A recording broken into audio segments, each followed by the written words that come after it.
Roof falls. Got it. Okay, perfect.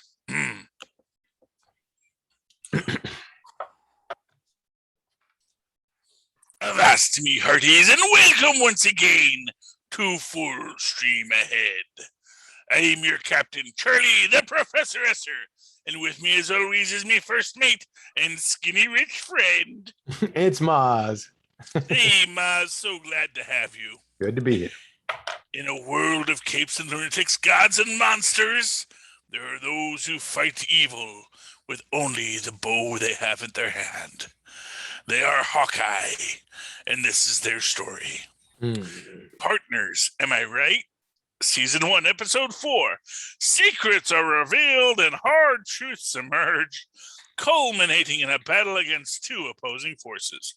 Our writers this week are Heather Quinn, Aaron Cancino, and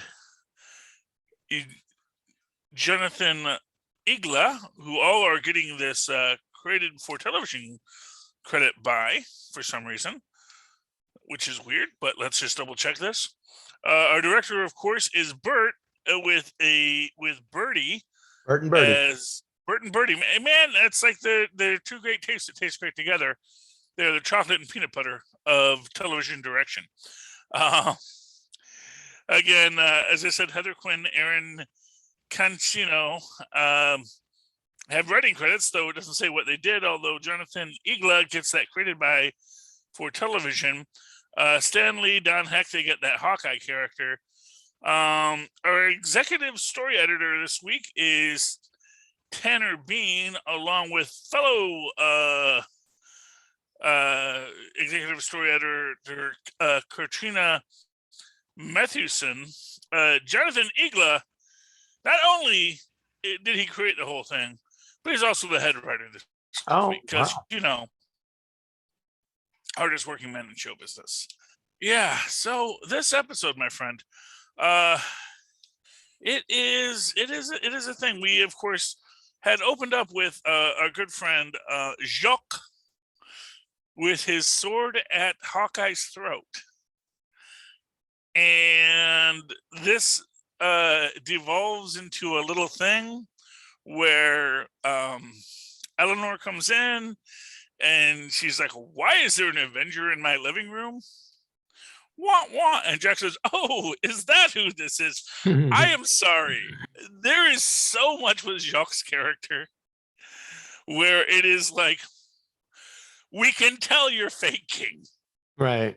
We know this is all a huge act. You are pretending to be this buffoon, but nobody is this much of a buffoon. Right. Jim Carrey in Dumb and Dumber wasn't this much of a buffoon, you know? Yeah, I mean, like, I think with people like that, the duality of their personality is so always there, right? That at a certain point, it's not a character anymore. It's an equal and just as valid piece of who they are as a person, right? So it's like he gets to escape into this character. He is that guy, you know, when he needs to be. Yeah, and here's the thing. It's like everything about these scenes, nothing that Jacques does makes sense to just be an idiot. And the real thing that really hits me in this is Jacques knows Hawkeye took the sword back. But it's like he's standing right there. Speaking. Yeah. He's standing right there. You see him actually do this whole big wide eye look to the left and, oh, where am I looking? And it is intentionally like, you know, there's this thing with the way he does his eyes where it's clear he can see everything around him, but he's ignoring it. And he just put this sword in the corner. He's going to notice it being missing unless he wanted it to go missing. Do you think he knows Hawkeye is Ronin? Or do you think he knows he's connected to it somehow? Like when he sees, oh my God, that's Hawkeye. Does he automatically think, oh boy, this has something to do with Ronin or whatever? Do you think he has an inclination? I actually think it's pretty much. I honestly think it's something of an open secret. Mm. I think that it's like not known because it's not publicized, but what was his name? I'm blinking on the actual comedian's name. He played Laka Gravitz on Taxi. God, why can't I think of his name? Andy Kaufman. Yeah, Andy Kaufman. So Andy Kaufman there was a persona that was best friends with Andy Kaufman, who was Tony something. Victimone. No. It was I can't think of his name, but it was Tony something. Tony. Real guy. Tony's. Oh yeah, that's right. Victimone is a real guy. I don't know. Yeah, Tony. But he had this lounge act character that was his Tony Clifton. Tony Clifton. Thank you. I knew Mozz would know. Mozz knows everything. It's this idea that everyone knew Andy Kaufman was Tony Clifton, right? But also at the same time, it was just a professional courtesy. You didn't make a big deal about that fact. You just sort of went along with the story because, it helps. It helps everybody's story that, Hawkeye, he went on and was Ronin, and that was a thing. And here's what I'll say. It's not like it's public knowledge. It's knowledge to people. So, like, the people that were being murdered by Ronin, I think they knew it was Hawkeye. Mm. I mean, clearly the Avengers knew it was Hawkeye. Because when Rhodey comes in and is talking to Black Widow, Scarlett Johansson, yes, but Black Widow, saying, person's going in, pretty much it's Hawkeye, killing all these mobsters. So that means the big guy knows Hawkeye is really Ronin as well. Probably. Right. That's the thing. It's like that's the thing. I don't think because the issue is it's sort of like, what real leverage does this give you? If Hawkeye is Ronin, do you have any real leverage over Ronin or Hawkeye because of that? Because first off, if you make a statement, first off, let's face it, people love the Punisher. So it's not like he killed a bunch of mobsters in foreign countries. Doesn't that what our government does? There's a whole thing where it's like people are gonna be, well, was he like on orders from Nick Fury to do it? There opens up all these questions about whether or not this was really a transgression. That I don't think you have to. I think it's more for his personal pride. He doesn't want it publicized. It's like, it's like Sylvester and it Stallone. Seems like that alter ego has been used already by Kingpin to do his dirty work. And if it's found out that it's really Hawkeye, then, everybody be like, wait a second, Ronin didn't kill my guys. Who could benefit from killing my guys? It was probably Kingpin, so it's like probably not good for him for that to be released either. Yeah, I mean, it really, that's I think it gets down to the fact that at the end of the day, it's less about, and it's less about the Ronin materials as it is about the watch. Because the watch is specifically what they were going to steal. Okay, explain to me the deal with the watch, because maybe I'm lost or I'm not as well versed in the lore, or am I missing something really recent that I should notice? What is the watch about? Okay. Well, without getting into the next episode. Fair enough. The watch, and he says this, and it ties someone who's been out of the business for a long time to the business. So it lets you know someone who basically it outs a former deep cover SHIELD agent. This is the thing, because this is a woman's Rolex.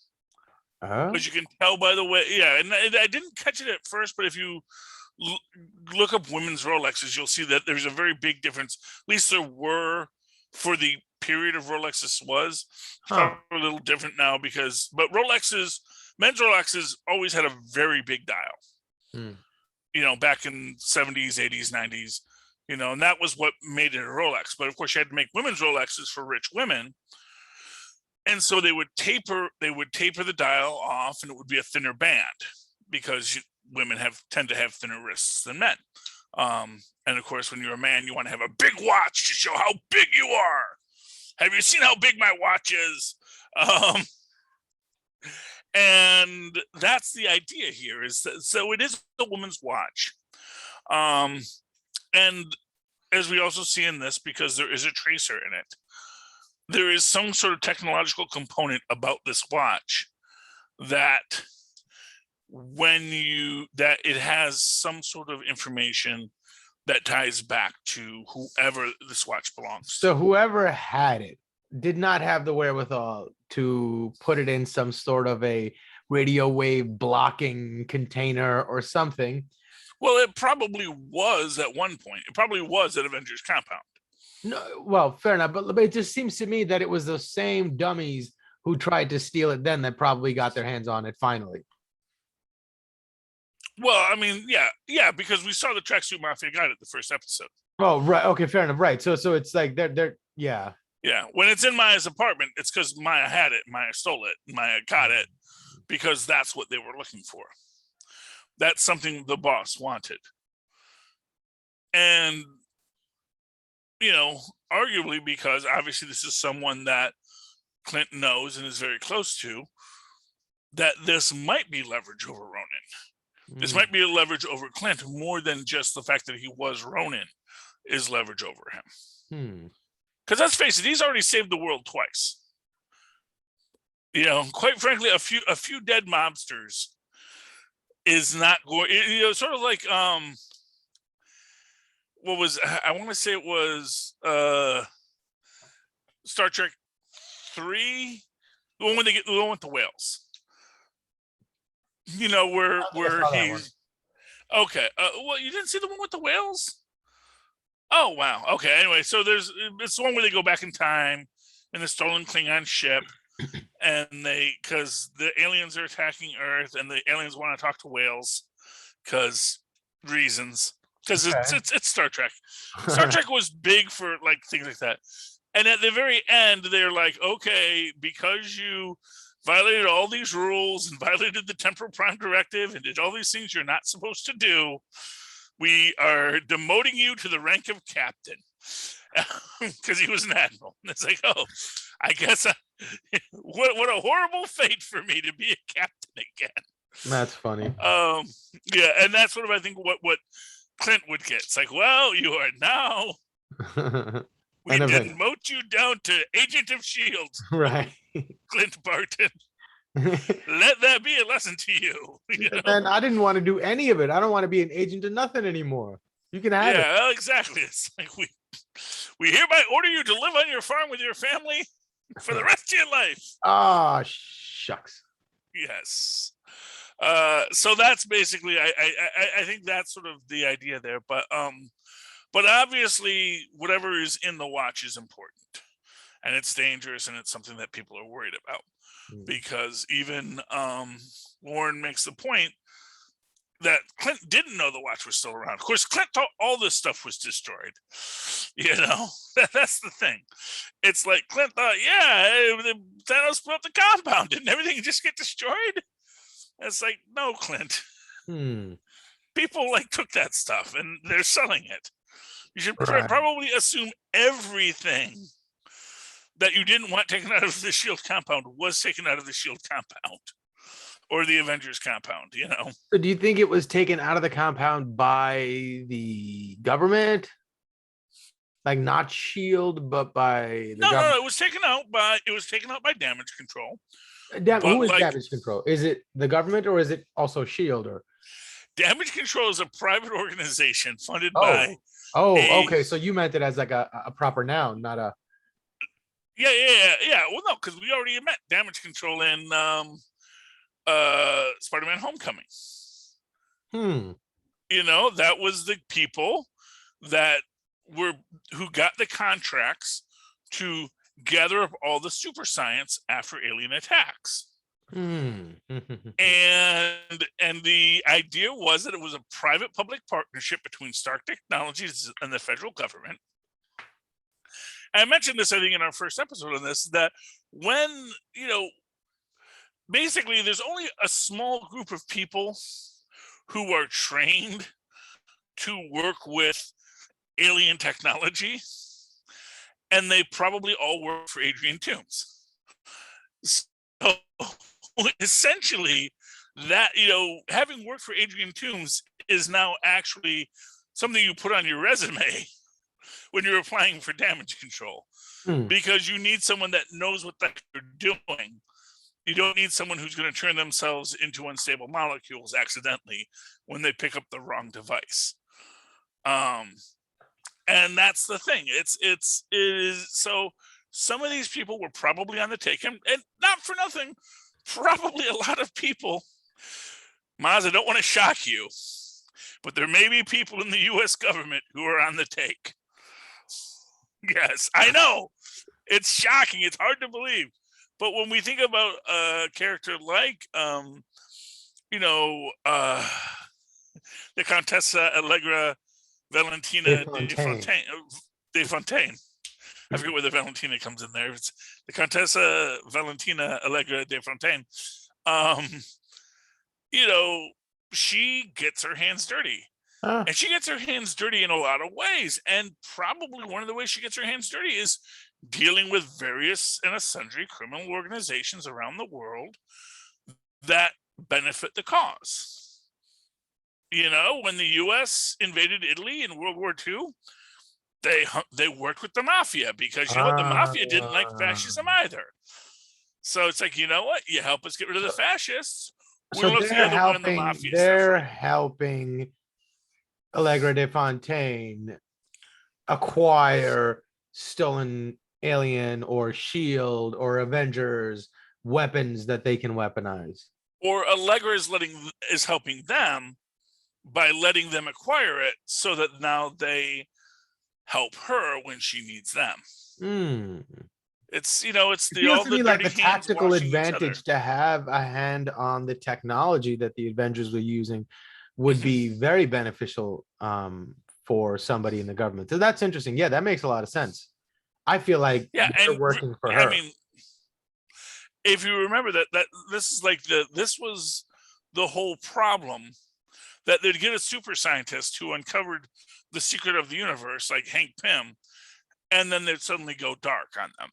They realized they were too smart to realize how dangerous this stuff would be in their hands.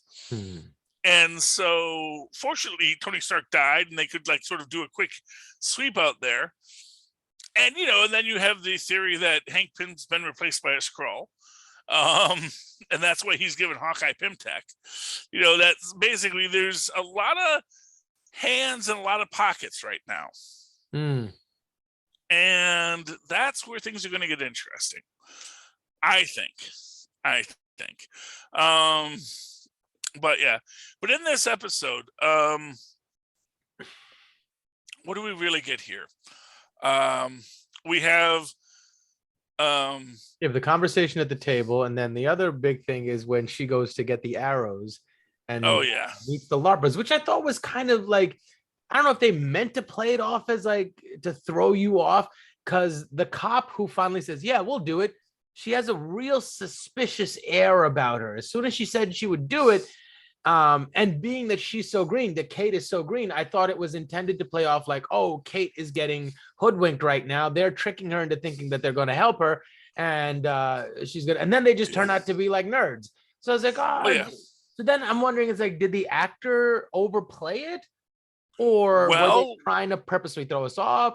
So if you go into the deep dives on this, okay, 2 of the LARPers, including the cop, are like, their names match up with characters who, I don't know if they're actually Hawkeye, but basically there's a group of hench villains called the Death Throes, and they are basically jugglers. Okay. What do you like? Circus jugglers, or like, well, is that a metaphor for something? Yeah, no. Oh, like circus jugglers. So they throw things with deadly accuracy. They know where they're going to go. And Orville, who's the chubby guy, his name matches up with the character. I believe it's Oddball. Ah. And the cop is, as is embroidered on her bag, Bombshell, who just throws bombs. Because, quite frankly, if you're a juggler and you want to be a threat, throw it here, hold a bomb. Right. Because this idea is that, this idea of deadly accuracy, it's really impressive, but it's also something that you can learn. So they might actually be bad guys. They might be somewhat bad guys, yeah. And that's the thing. They're that hench level bad guy. Right. So they're just opportunistic, chaotic neutrals, so to speak. Well, exactly. There are super villains like Baron Zemo, Doctor Doom, Kingpin, who have mad schemes that involve everything. And then there are people that are just really good at something and they just need a paycheck. And it's like, right. I'll get a better paycheck throwing bombs than I will, putting out fires. Okay. Yeah.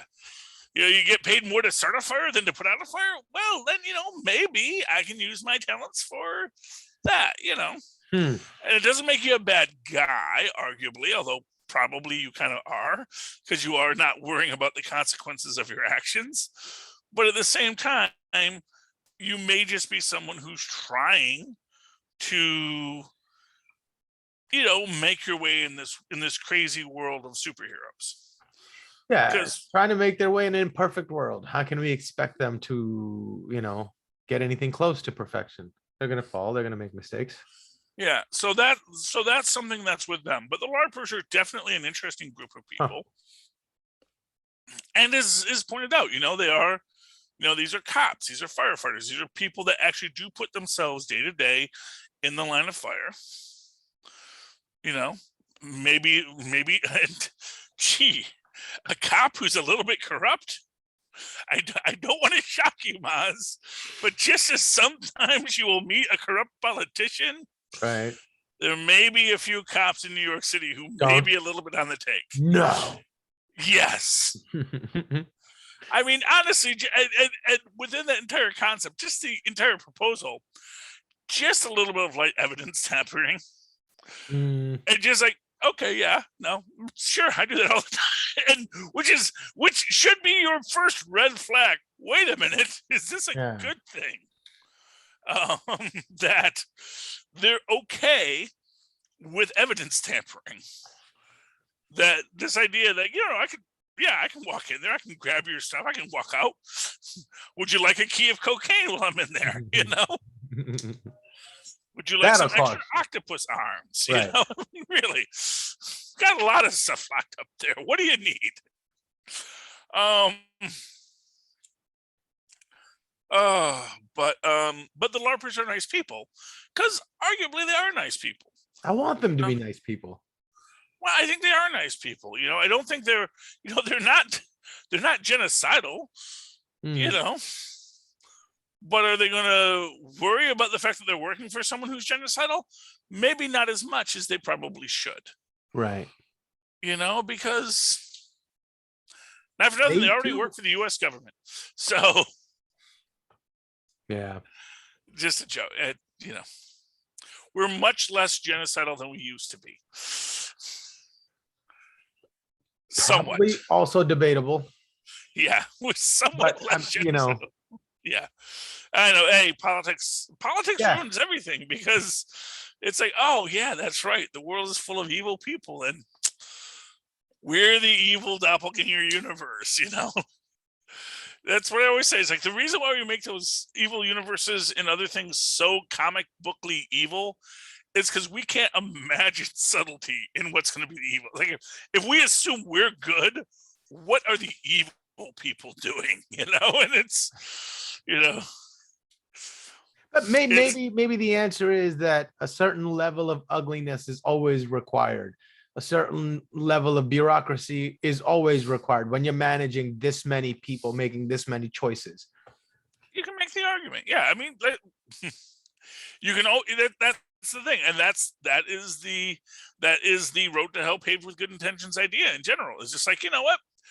And that may even be, Contessa Valentina Allegra de Fontaine's thing. It's like, hey, it's a messy world, but I'm not trying to overthrow. What, like, you want to go get messy?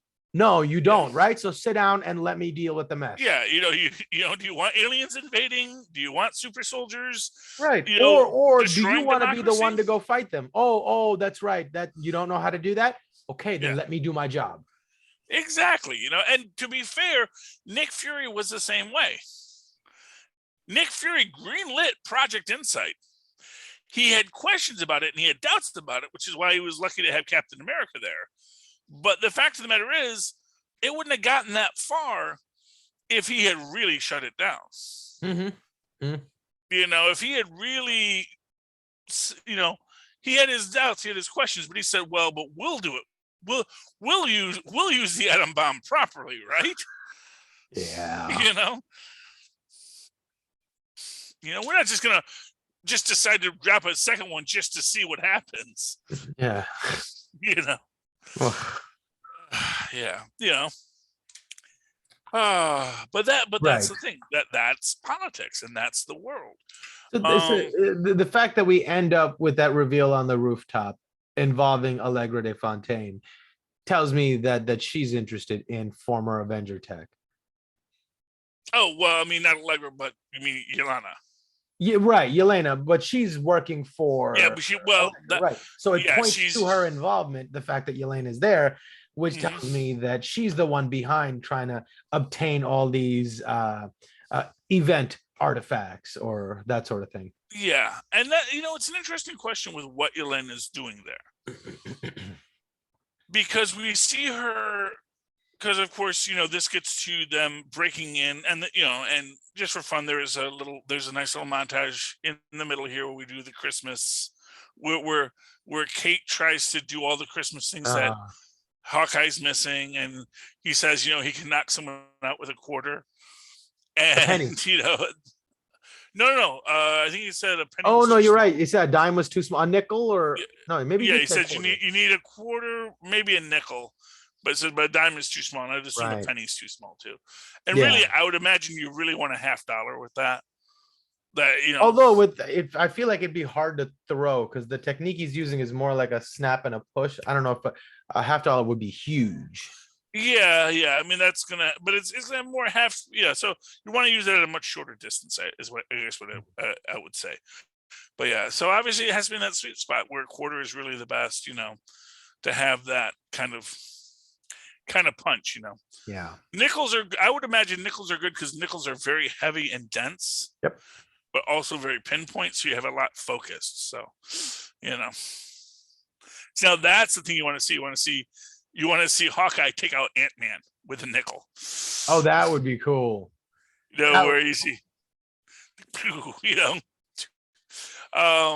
and it's neat when they're playing with it and they're ricocheting it off of things and turning on and off things, which was fun. But I don't think any of that, the force they were using, would have in any way knocked out a person in those situations. Because like if you were turning on a button or off a button with the force that it actually takes to knock out a person, you would probably smash the button. Yeah, you would probably have destroyed the button. So he's playing it like, because again he's showing her some techniques, Right, and she's probably not that good at it, and he probably wasn't flinging it at full force either. But there are certain places like your orbital bone right here. If someone were to like be that accurate to be able to hit you like maybe right here, it could shatter that, and that would ruin your day. Well, ruin your day. I'm just saying it might not knock you out. It might. I mean, yeah, you're right. You could hurt someone real bad. Yeah, I'm sure you could hurt someone, and I'm imagining even in this, it's definitely a rabbit punch going to the medulla oblongata. You want to hit them right in that soft spot in the back of the head, and that could knock someone out briefly. I could see that. Yeah, you just want to get that, knock. But yeah, trying to do it from the front angle, that's hard. Yeah, that's why rabbit punches are illegal in boxing. But probably not in MMA. I don't know. Yeah, no, the rule is it's behind the ears is illegal. On the side is fine, but down the top of the crown and the back is completely illegal because that's and it's And you unnecessary. can really hurt a person there. Like you Exactly. don't The you don't point want is to be cracking a fontanelle. That's yeah, you want to be competitive and you want to like, find out, but those are things that just, it's yeah, like, you don't yeah, it doesn't help anybody. MMA. Yeah, it's you don't want it top of the head and along the back. Yeah, Yeah. that's banned. So it's not really all holds barred. Well, I guess it's no holds barred, but some punches are barred.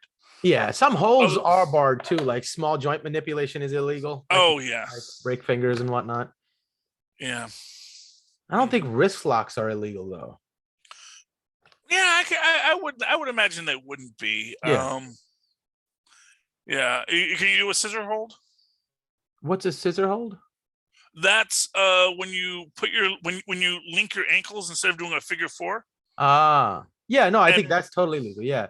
There's some really, yeah, I mean you really could. Yeah. devastating ankle locks and submissions on your legs that can tear your entire knee up so fast.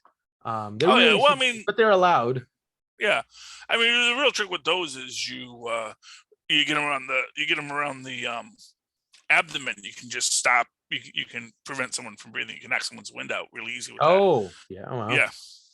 Yeah, because your legs are stronger than your lungs. So, I guess the only downside is that if their hands are free, they can hit your yeah, knee, and yeah, and that's going to make it harder. yeah. So there's a lot of complex holds you can do, but a scissor hold is one of the most powerful holds in wrestling. I know that, which is why it's illegal. You can't do a scissor hold. You can do a figure four. You can't do a scissor. Interesting. You got to keep your ankle above your knee, at your knee or above, because anything below the knee becomes a scissor lock, and that becomes too dangerous. At least that's what it was in high school wrestling. I don't know. No, I could totally understand that because in a lot of jujitsu schools, especially for the beginners of the first 2 or 3 belts, they don't really like you learning moves that involve your knees or your ankles because they're so dangerous. Inexperienced people doing it can just ruin somebody's like whole year or two by doing something haphazardly. Yeah. So we do get to the apartment where they have tracked the phone to. We also get to see again Lauren, Hawkeye's wife, coming in, really doing her spycraft. We're getting these little bits here and there that, oh yeah, I guess Lauren knows a bit about the business. Yeah, that's why she's totally cool with his work stuff. Yeah, because she understands the consequences. Exactly. She knows what he got into. She knows what this is, and she knows because she knows because she was doing this. They probably met on the job. Right. Which got everyone into the whole Mockingbird stuff. Is she Mockingbird? Is she the new MCU Mockingbird? Which got everyone else saying, no, MCU already has a Mockingbird. It's Adrian Pilecki, da, da, da, da. And which gets into a whole lot of nonsense. Here's what I always have to say about Mockingbird. Clint and Bobby Morse have a very dysfunctional relationship. They don't have a happy married with kids kind of story. Right. And no matter any iteration, even the current Wastelanders, they're together, but it's still a super tense story where basically, Clint runs off halfway through it. So, it is this fact that they are not a functional, Clint and Bobby are not a functional couple in any universe. This is if he met another equally skilled SHIELD agent named Lauren, who wasn't Mockingbird, who he actually could have a life with, and who could convince him to settle down. That's the thing, because you got to have someone to let you know, hey, maybe we don't have to run forever, and not just we don't have to run forever because we're too old to run, but just like maybe we can like settle down before we're too old to run and just actually have a life, and work it out. So that I think is going to be Lauren's reveal, that she was a SHIELD agent. Maybe she was a Black Widow too. Maybe she was the U.S. version of the Black Widows during the 1950s, part of their own super soldier serum Right. plans. Maybe she knew Isaiah Bradley. We don't know yet. Well, at this point, now the way they're building it up, I want to see a showdown between Lauren and Yelena Belova. Well, we'll have to see, because I mean, old school versus new school, Yeah, well, it depends on how much she's kept in shape, and she might have, and especially if she has a little juice in her, because I still say, and his name is Ivan. I want to say it's Man Mountain Marco, but I don't think he is. But I think that they're going to put him into a Man Mountain Marco kind of role in the MCU. That's the black tracksuit mafia guy. He's the big guy. Right. I want to say that guy's juiced. That guy has got super juice. Yeah. Because that's the thing. If you think about it, in a universe where you had a Steve Rogers, the steroids have got to be really great in that universe. Right. It's got to, because I mean the technology, like in the 40s we had something super. They're not just going to be like, well, this is anabolic. This is, bull testicles, and this is stuff we refined from it. It's like, no, the technology is already advanced enough. People are going to figure out how to reverse engineer things.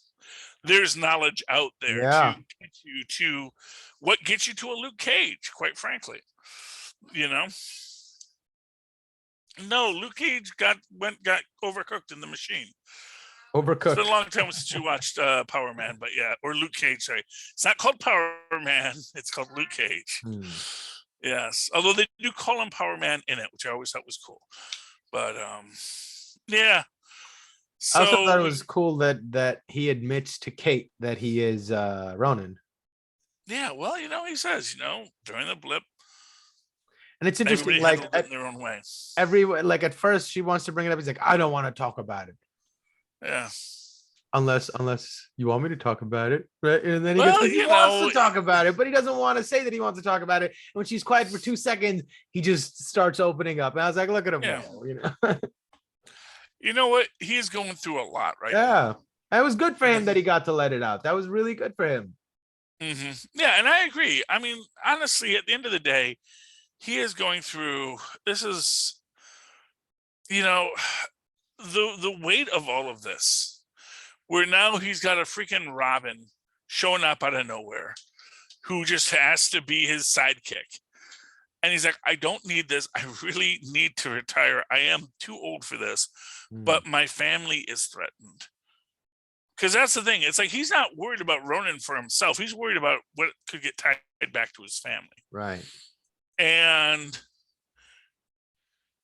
in this whole storyline, he is just desperate about, who am I going to lose next? Because I already lost Natasha. And it's interesting because he does not know Natasha is Yelena. Because he just knows that that's a Black Widow. He knows the fighting style. He knows who he's fighting. So you think he might not know that she had a sister? Well, I think that he might know she had a sister. He might not know that is her sister. Unless he saw a picture of Yelena, he doesn't know who Yelena is, It's just, here's another Black Widow. So there's a Black Widow assassin. During the time of the movie Black Widow, I guess Hawkeye was off being Ronin? No, that was before Black Widow. That was, okay. Because that's just after Civil War.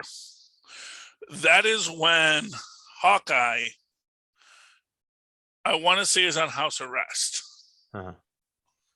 So Hawkeye's on house arrest. Black Widow has been busted out. Because remember, Hawkeye and Ant-Man both went under house arrest. Right. And that's why they couldn't be in Endgame. Or that's why they couldn't be in Infinity War. Right. Yeah, I mean, it's complex, but they're doing a lot with it. And they're doing it well. Right. So, like, there wouldn't have been time for Natasha. Oh, no. No, so when they reconnected, I'm sure they talked about it. But unless she had, like, photos of her, she wouldn't know what she looked like. And honestly, from his perspective, he may still think of her as 6-year-old Yelena. Because it's like anytime you tell stories about your family and you have them in that state, you very rarely talk about them when they're 30. You talk about them when they're 8. It's Right. when you get to a certain age, you're like, yeah, oh, my little baby sister Yelena, and that's probably the image he's been given of her. Even if he knows she's a Black Widow, he's probably thinking like, this little toddler in a jumpsuit, And so when he actually fights her, he doesn't realize it. He just knows the fighting style. And then once we know who she is, but he doesn't yet. He just knows this has gotten way out of hand. And he doesn't want want Kate there, and does the lassie. He pulls a lassie on her, as they say, which is, go away, boy. I don't even want you here. I never liked you. That always makes me think of the end of Harry and the Hendersons. Yeah. Where he's trying to get Harry to go back in the woods and he slaps him in the face. My God, I don't know. I was 8 or something when I saw it, but to me, it was like, man, what a powerful scene that was. It made me cry when I was like, go, Harry, go, Yeah. Well, and to be fair, it is a image that there's a reason it exists. I think it might originally be from Sounder, but I could be mistaken on that. But yeah, when you try to get the dog to go away, because right. There's too much danger, and you have to get the animal to go away, and anyway, it's all a bunch of stuff. You also get that great moment where like he tells her, "I didn't take the shot when it was Yelena because I knew she wanted out," and they have that little moment where Yelena is like in her sight, in Kate's sight, and she just goes no, and she's like, "All right, what's happening here?" And she lets her go. I thought that was kind of cool. Yeah. The question is like, was that her? They're just like, you don't even want to try that, like, kid. Or what I read from it, he goes, "That's not the right move. Yeah. Like, I'm not the bad guy." And I think that, like, she understood it right off the bat. Like, and it showed that she took some of those lessons to heart, right? Your actions now have consequences. We're not playing around anymore. And like when I chose to just take a second look at what I was doing, chose not to do it, it was the right move. And if I hadn't made it, imagine, look at how messed up I am right now because of what happened to Natasha, so it seems like she's a bit more level-headed or willing to like just think about things for a second before she acts. So that's a sign of growth, No, it absolutely is. And what I will say in this is that definitely, Yelena is coming at it from a perspective of she's involved in this, but she's still hedging one of the good guys. Her bets. Well, she's hedging because you'll see throughout this, she fights Maya, she fights Hawkeye, she fights Kate. But at no point does she, and in fact, when she pushes Kate off the building, she intentionally gets her a grapple because he knows I'm not trying to kill this kid. Yeah. And even though she says she's trying to kill Hawkeye, she seems to not be actively trying to kill Hawkeye. Yeah. It's like, it really almost seems like she wants to just, beat Hawkeye down so she can have a big scene with him. I think she just wants the objective. The objective is to get that the watch. Possibly. See, I don't know who wants the watch right now. That's the thing. I don't know if the watch is a MacGuffin is as much of as a MacGuffin as it could be. It's like, I don't know. I don't know if Yelena wants the watch or she just wants to kill Hawkeye. No, because it makes sense to me. Like if she's working for Valentina, then it makes sense that Valentina wants leverage on an Avenger.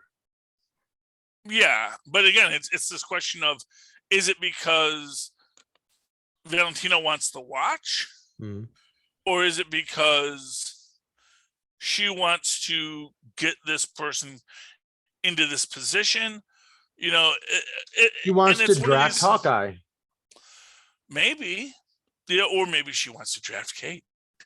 It's we don't know how deep the Countess's ideas are going, Right, because she has also been trained secretly by the shadowy figures in her life, namely her mom and whoever else in the underworld that she grew up around. Well, Much like Maya was trained. So it feels like that's the trope that they're trying to go with.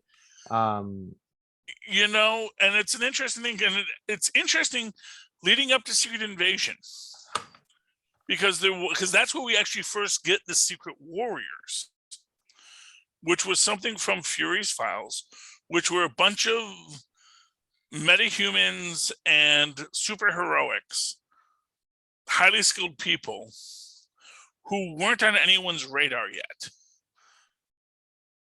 And that is something that very much ties into the Young Avengers and other things, where there are these beings out there that, no one knows about, no one's thinking about, but that maybe haven't been replaced yet. And as we're when we start to realize that something's up, maybe we need to sort of put things in order. Maybe we need to make sure that we've got people that we know are off the radar. Maybe even people that are a little bit suspect. And that becomes that interesting possibility that, maybe we are supposed to think the Contessa's on the bad side, but maybe she knows something that things are going to get weird. And we need to find who can we trust, not in the sense that who is Captain America, but who is the person that no one thought to replace yet. And that, I think, is where you're going to get, that could be what we're going to see next. That's a possibility. I think she's a really, really good organizer of people and intentions, and she knows how to motivate people, be it for in good or evil, nefarious or whatever ways. She knows how to incentivize people to get the job done.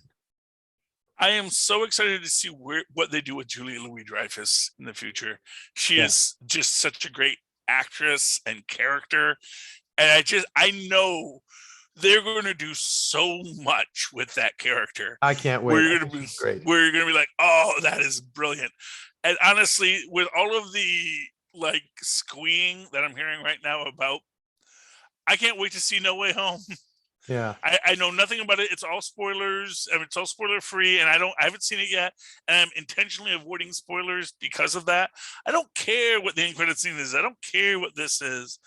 I want to see this film because I get the feeling there's a lot of squee that we're going to get in this. Oh, I can't wait. I'm going to see it tomorrow. Yeah. Oh man. So, it comes out on the 17th. Oh, it's nationwide 17th. Yeah. So in New York, when they say 17th, it's always a day early. There's always early, matinees at midnight show or something like that. No, I'm going at 3 p.m. tomorrow. Oh wow, okay. Well, I'll figure it out. I'm not going till Saturday. I don't have time till Saturday, but Saturday I'm going to go see it. That's my goal. I'm leaving work early to go see it. Well, you should. You should. Yeah, I never take a day off, so. Fair enough. All right, Mozz, any final thoughts on tonight's episode? No, I just watching Hawkeye think that he was going to lose somebody else, that shook him to his core. Oh yeah. So I don't know, after that moment, I don't know if I can believe a scenario where he would accept her back into under his arm, he's got to, being a human being, experiencing that moment, he's got to run so far away and never sort of let anybody be in that role ever again. Yeah. So if they're going to try to make them buddy cop, it's going to be hard to pull it off. I hope they can, but it seems like yeah. Well, I would imagine that if they're going to do anything like that, it's going to be literally it's how it's forced into it. It's it's not that he wants to be buddy cop with her, right? But what are you going to do? Right. No, but the showrunners want him to be buddy cop. So after that moment, it's going to be interesting to see how they earn that back. Yeah. Well, we'll have to see that in the next episode. Mm. Mozz, I love talking to you. I get to do it once a week. It's the best thing in my life. I got to tell you, I look forward to it every day until we do it. But not everyone gets that As do chance, I. but they could. They Hmm. could. How could people reach out to you if they wanted to talk to you? They could email me at mozzmanzoor@gmail.com or find me on Facebook under Mozz Manzoor. That's MOZZMANZOOR. All righty. Of course, you can always write to the overall brand, Capes and Lunatics, because we are on the Capes and Lunatics network here at capesandlunatics@gmail.com. You can call us and leave us a voicemail. Talk about any crazy theories you have at 614-382-2737. That's 614-38-CAPES. And of course, go to Linktree /Capes and Lunatics. That's linktr.ee/ it's the / I think, where it goes left to upper right /Capes and Lunatics. The left uppercut. Might be a backslash. I don't know. The left uppercut. That's a /. Yeah. Anyway, it's linktr.ee back / Capes and Lunatics, all one word. And there you can access all of our merch for the Capes and Lunatics folks. You can find out about our Patreon, because we're all paying for this ourselves now, and you can help us out and make a better podcast for you. And of course, if you're not interested in any of that, but you just want to talk to me because you just think I'm so awesome, you can write to me in that old-fashioned email way that our mothers and fathers once did at superconnectivityblog@gmail.com. That's superconnectivityblog, all one word, @gmail.com. Of course, follow me on Twitter as I live tweet things when I feel like it. But right now, there's nothing really new out to live tweet, but I will when something else comes, at Charlie Esser. That's CHARLIE. Yes, SCR. Look for the 2 E's in the middle. For what? For quality. Bing. Thank you, Mozz. All right, ladies and gentlemen. Avast me hearties. You have come through another raucous trip down the bounding main with me and me first mate Mozz, sailing the wide Sargasso Sea of streaming content. Please come back again next week when we'll once again sail full stream ahead. Arg. Right on. All right, Mozzie, thank you so much. That was way longer than I thought it would be, but that's okay. I appreciate talking to you, my friend. You got it, man. Have a great night.